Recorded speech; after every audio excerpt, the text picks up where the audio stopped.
देखिए, एक पासे को 3 बार उछाला जाता है तो कम से कम एक बार विषम संख्या प्राप्त होने की प्रायिकता ज्ञात कीजिए। अच्छा देखिए, यहाँ पे विषम संख्या प्राप्त, कम से कम एक बार विषम संख्या प्राप्त होने की प्रायिकता निकालनी है। कम से कम एक बार विषम आना चाहिए। अच्छा, जब आप पासे को उछालेंगे तो सैंपल स्पेस में आपका क्या क्या होगा, 1 2 3 4 5 6,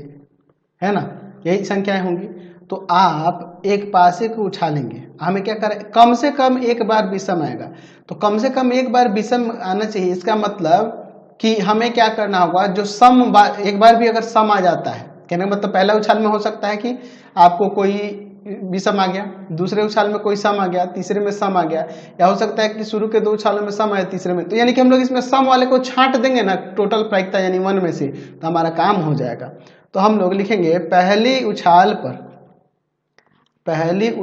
पर सम संख्या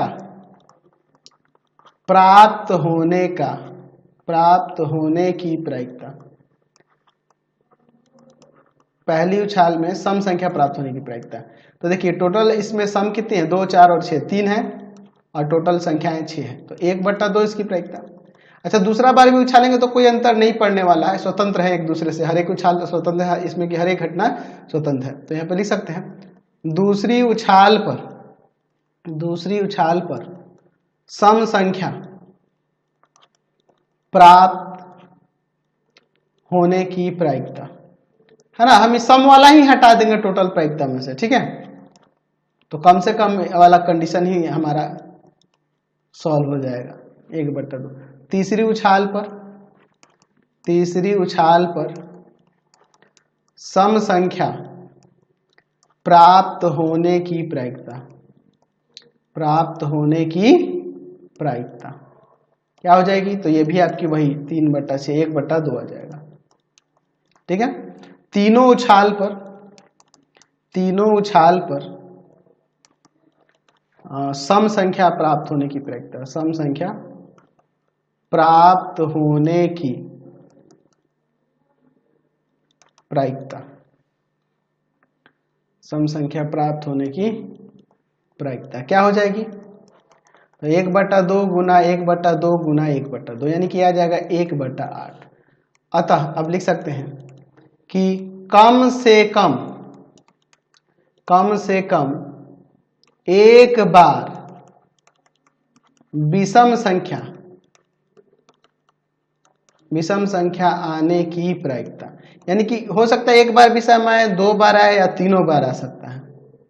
ठीक है। तो इसीलिए हम लोग ये झमेला वाला दिख रहा था, इसलिए हमने क्या किया, ये सम